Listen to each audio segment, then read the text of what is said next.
Okay मित्रांनो, मागच्या लेक्चरमध्ये आपण बघितलं कॉन्स्टिट्युशनलिझम ही फिलॉसॉफी किती महत्वाची आहे. याला आपण एक बहुआयामी तत्वज्ञान बघितलं होतं की जे सत्तेला नियंत्रित करते आणि ही संविधानात दिलेली फिलॉसॉफी आहे. So it is a multi dimensional philosophy of controlling power. We have already seen this in previous lecture. तर थोडा रिवाइज करूया. आपण बघितलं होतं की हे संविधानच सत्तेला निर्माण करते आणि संविधानवाद जे त्याच्या मागची फिलॉसॉफी आहे ते सत्तेला नियंत्रित करते, आवर घालते. ओके, तर हे मी त्यासाठी तुम्हाला एक भीती दाखवली होती की समजा ते लोक जे सत्तेत आहेत, सत्ता धारण केलेले आहेत, त्यांनी जर काही कोणत्याही अर्थपूर्ण नियंत्रणाशिवाय, निर्बंधाशिवाय ती सत्ता वापरायला लागले तर काय होईल. ओके, त्यामुळे ते आर्बिट्री बनू शकते. पॉवर आर्बिट्री असू नये म्हणून म्हटलं होतं कॉन्स्टिट्युशनलिझम त्याचं उत्तर आहे. मग आपण बघितलं की त्याला संविधानानेच किती मोठ्या प्रमाणात मर्यादा घातलेल्या आहेत. त्या मर्यादांनाच आपण संविधानवाद म्हणतो. संविधानवाद म्हणजेच काय तर सरकारला मर्यादित ठेवणे होय. ओके, हे आपण बघितलं होतं आणि त्यासाठी आपण बोललो होतो की आपण या टायटलच्या अंतर्मध्ये ओके म्हणजे constitutionalism as limited government, as rule of law, as non arbitrariness, as distribution of power, as checks and balances and so आपण हे बघणार होतो. ओके, आज पहिला एक पार्ट बघूयातला की जे आपण संविधानवाद म्हणजे काय एक्झॅक्टली त्याला आपण थोडंसं डिपेंड करूया. ठीक आहे, सर्वात पहिला पार्ट आहे की संविधानवाद म्हणजे मर्यादित सरकार, limited government. So I will just continue for the sake of better understanding in English and you can understand it easily.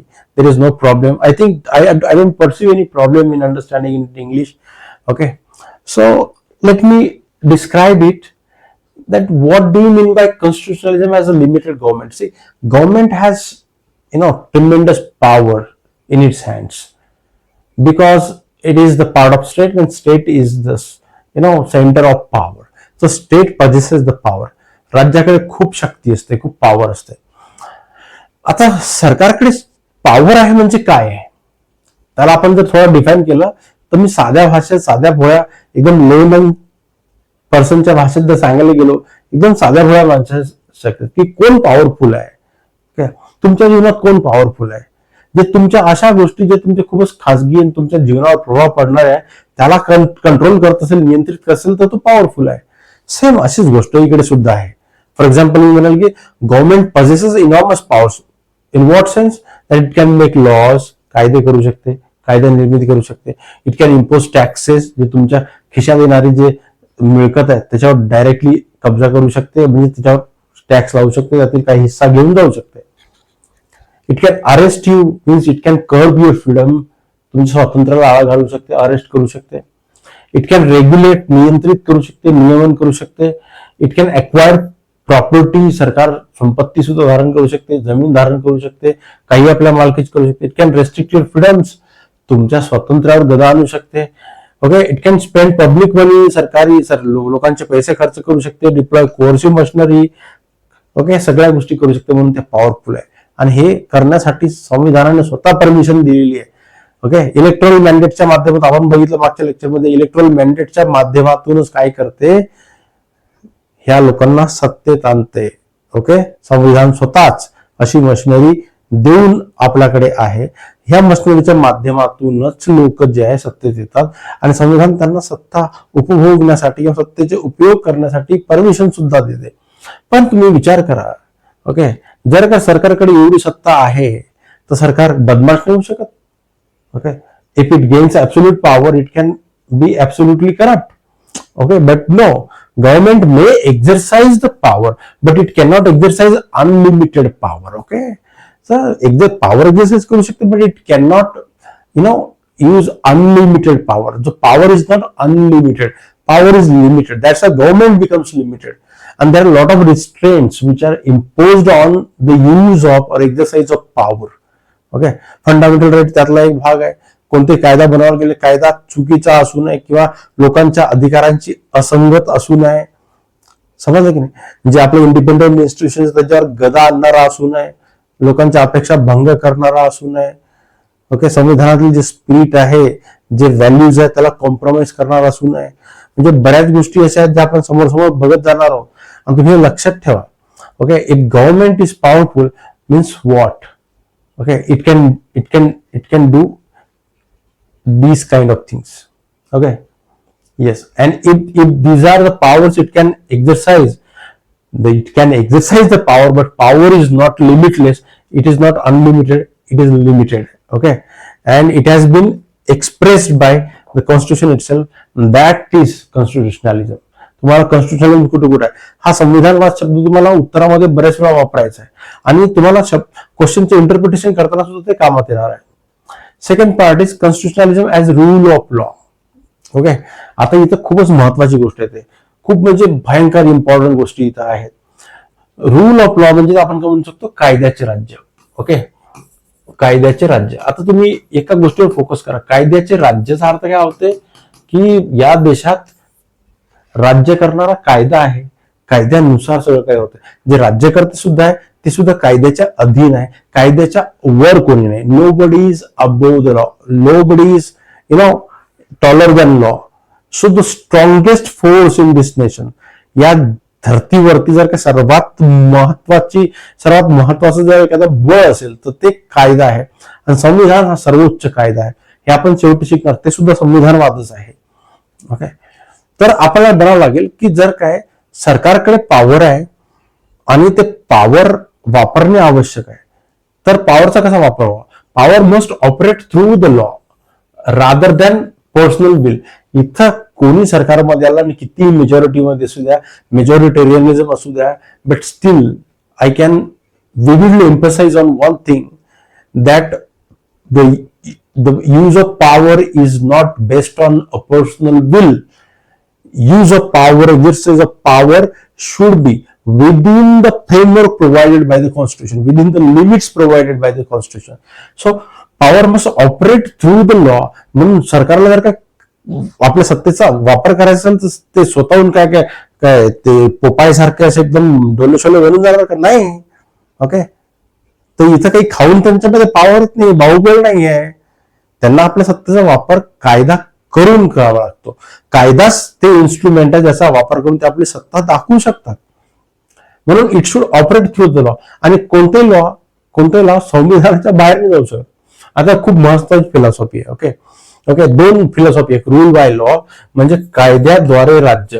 Okay, एक लक्षात ठेवा, कायद्याद्वारे राज्य ही एक संकल्पना आहे आणि रूल ऑफ लॉचा अर्थ होते कायद्याचे राज्य.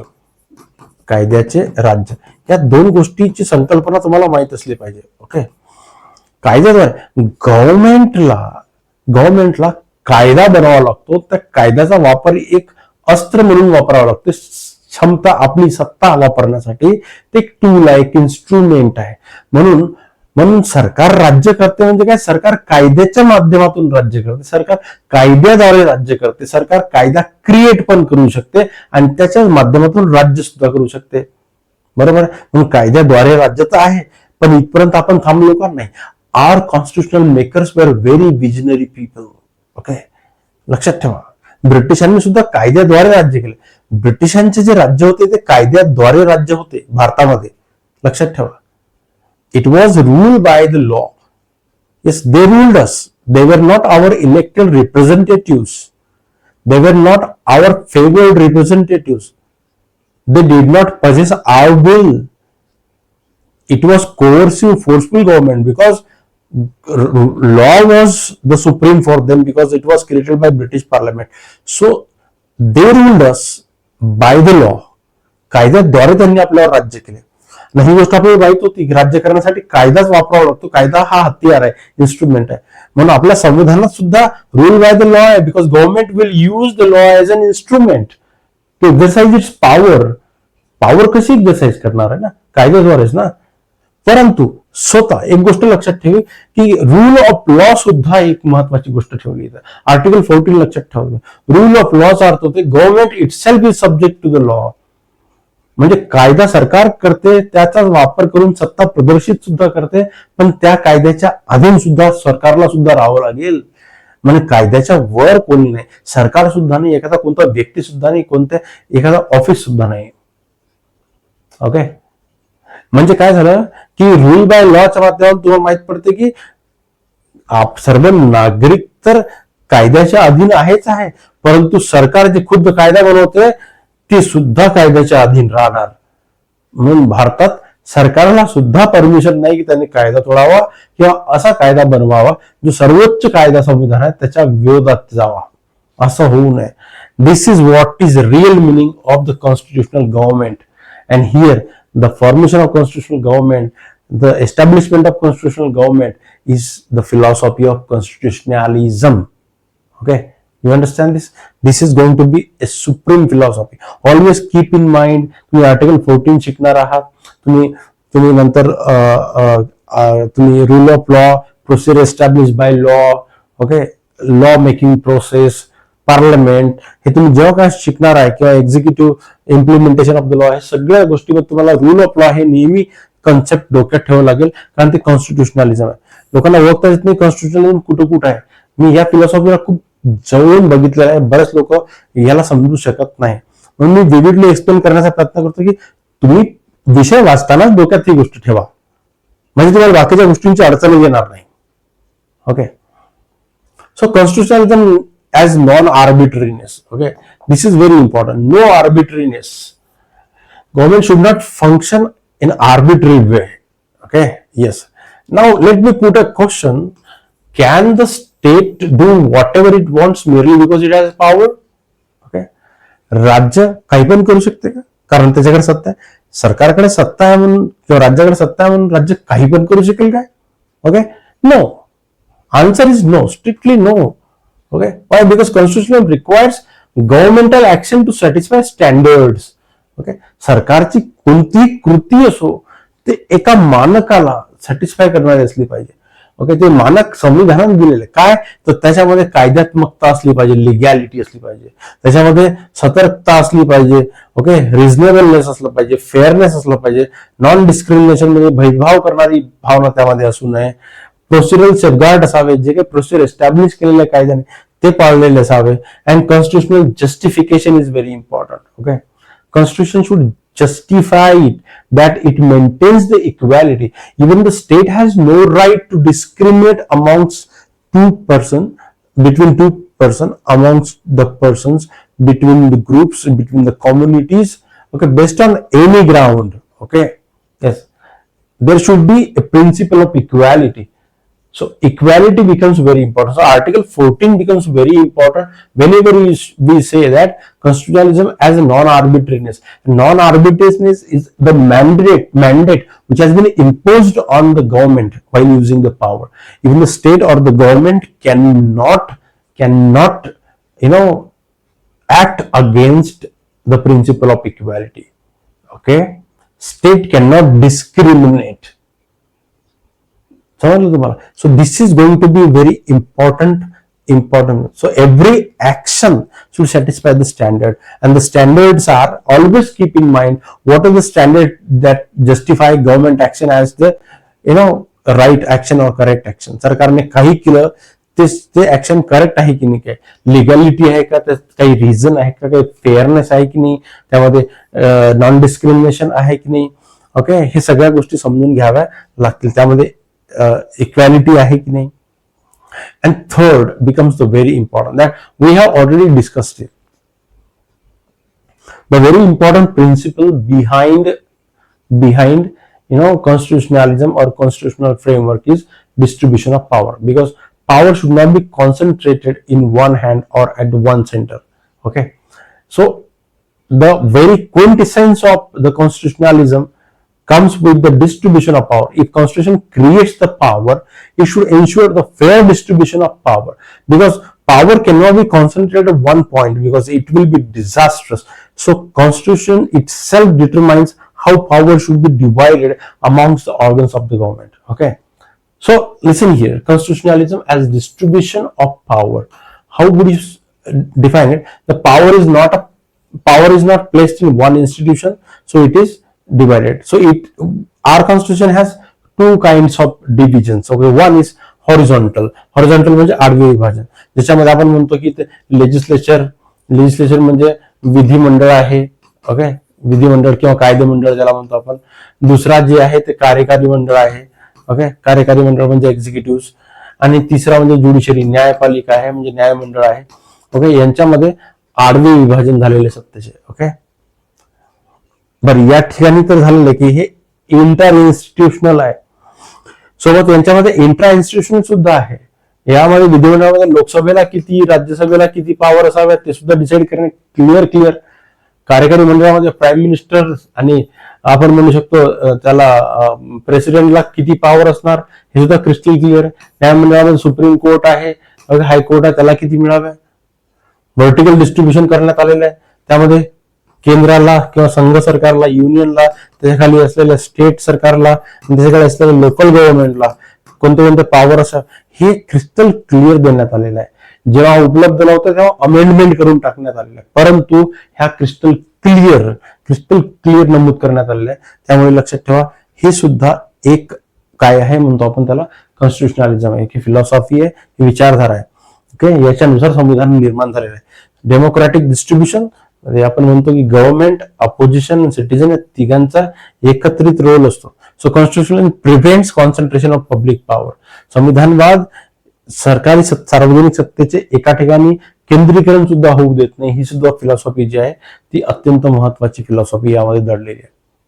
ओके, तर constitutionalism as checks and balances, this is the next aspect of constitutionalism. I'm just talking about various forms of constitutionalism. This philosophy actually engulfs every aspect of our polity and it can be found into every corner of our constitution. Okay, so हेच आपल्याला बघायचं, checks and balances कुठे आहे. फक्त सत्ता विभाजित करून टाकलं तर पुरेसं आहे का? पुरेसं आहे का? तुम्ही केंद्राला, राज्यांना, मग लोकल गव्हर्नमेंटला सत्ता देऊन टाकली. बरं, तुम्ही इथे कायदे मंडळाला, कार्यकारी मंडळ म्हणजे एक्झिक्युटिव्हला आणि ज्युडिशरीला सत्ता देऊन टाकली म्हणजे काय पुरेसं आलं का? No, it is not that much sufficient. Okay, you must understand it is not that much sufficient. So institutions must be able to check one another. एकमेकांचं नियंत्रण एकमेकांना असावे. ओके, हे लक्षात ठेवा. कारण माहिती आहे का, कोण कोणावर नियंत्रण ठेवेल हे जर काय स्पष्ट नसेल तर कोणी कोणाच्या नियंत्रणात असणार नाही. आणि नियंत्रणाची जर का पहिलेच मर्यादा घालून ठेवलेली असतील, पहिलेच जर अरेंजमेंट करून ठेवलेली असेल तर त्याला कोणी डिनाय करू शकणार नाही, कारण ते लिखित आहे. आपल्या संविधानाची एक विशेष गोष्ट आहे, it is every single provision is written in black and white. Okay, yes, स्पष्टपणे मेन्शन करण्यात आलेली आहे, अँबिग्युटी असू नये म्हणून. ओके, एक्झाम्पल बघूया आपण. पार्लमेंटची गोष्ट करू, संसदेची. आपण संसदेची गोष्ट केली तर संसद कंट्रोल्स एक्झिक्युटिव्ह थ्रू क्वेश्चन्स. म्हणजे संसदेत जे निवडून आले होते लोकसभेमध्ये त्यामधून प्राईम मिनिस्टर बनतील, मंत्री बनतील, ते एक्झिक्युटिव्ह बनतील. मंत्रिमंडळ एक्झिक्युटिव्ह आहे, त्याला कोण कंट्रोल करते? पार्लियामेंट कंट्रोल करते. त्यांना प्रश्न विचारून तुम्ही ऐसा क्यों की, इसका जवाब दो, ऐसा क्यों नहीं हुआ, वैसा क्यों नहीं हुआ, सगळ्या गोष्टी ज्या विचारल्या जातात मंत्र्यांना, तर ते प्रश्नांच्या माध्यमातून क्वेश्चन असतात. क्वेश्चन आवरचे प्रोसिजर्स आहेत, डिबेट्स होतात, चर्चा होतात त्यामध्ये. ओके, पार्लमेंटरी कमिटीज आहे जे त्यांना प्रश्न विचारतात, त्यांचे कार्यक्रम, त्यांनी जे केलेले कार्य केलेले त्याचे पूर्ण विश्लेषण करतात मंत्रालयांचे. कॉन्फिडन्स मेकॅनिझम आहे. ओके, जर काही सरकार जर काही व्यवस्थित कार्य करत नसेल आणि त्यामध्ये विश्वास वाटत नसेल तर अविश्वास मत पारित केला जातो आणि त्यानुसार सरकारला पायउतार व्हावे लागते. हे सुद्धा खूप साऱ्या प्रोसिजर्स आहेत, हे कंट्रोल्स आहेत. Okay, so checks and balances आहे. जर काय तुम्ही निवडून दिलेले लोक पार्लमेंटमध्ये गेले तुमचे प्रतिनिधी म्हणून, त्यांनाच जर काय सरकार बनवण्याचा अधिकार आहे मेजॉरिटीला, तर जिथून त्यांचं उगमस्थान आहे तिथंच त्यांना प्रश्न विचारले जाईल. अकाउंटेबिलिटी येतेच येते. तर हे चेक्स अँड बॅलन्सेस आहे. स्वतः ती संस्था म्हणजे पार्लमेंट म्हणजे लेजिस्लेचर आहे आणि एक्झिक्युटिव्ह म्हणजे त्याच्यातून निर्माण झालेले पिल्लू आहेत, की त्यांना उत्तर द्यावं लागेल पार्लमेंटला, कारण पार्लमेंटमध्ये पूर्ण देश बसलेला आहे.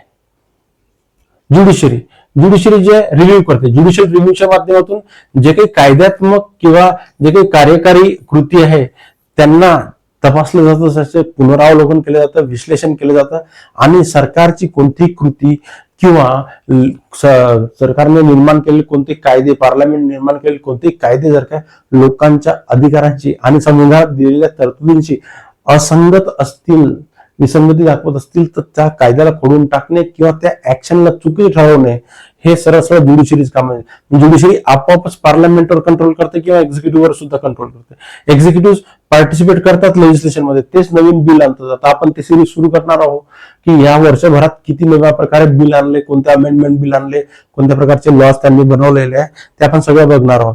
तर लेजिस्लेशन आणि एक्झरसाइजेस, ओके, कॉन्स्टिट्युशनल फंक्शन्स, त्यांना जे काही संविधान नमूद करून दिलेलं कार्य आहे ते त्यांना करावं लागेल. नाही केलं तर त्यांना वर्षांती उत्तर द्यावं लागेल की आम्ही केलं काय.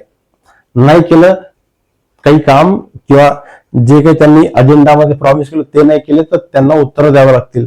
हे उत्तरदायित्व 100% बसलेलं आहे. Therefore, Indian constitutionalism is not based on absolutely rigid separation of power, but checks and balances. ते checks and balances आहे, हे तुम्हाला समजून घेणे आवश्यक आहे. ओके, समजलं की नाही? ह्या फिलॉसॉफीला तुम्ही धारण करून ठेवा, नक्की 100% धारण करून ठेवा. ओके, अजून बरेचसे आज बाकी आहेत आपले चेक्स अँड बॅलन्सेस पर्यंत इथपर्यंत थांबतो, कारण मोठे व्हिडिओ पाहण्याची तुमची सवय नाही आहे. तर लहान लहान व्हिडिओच्या माध्यमातून त्याला समजून घ्या, या नोट्सला लिहून घ्या, डोक्यात बसवा, उत्तर लिहित असताना कामात येतील. तुम्ही PYQ जे प्रिव्हियस इयर क्वेश्चन पेपर्स त्यांचे अनालिसिस करा प्रिलिमसाठी, ते तुम्हाला हे फिलॉसॉफीज तिकडे आढळतील आणि प्रश्न समजून घेण्यासाठी, डिकोड करण्यासाठी हे तुम्हाला अत्यंत कामात येतील. Okay, yes, thank you very much.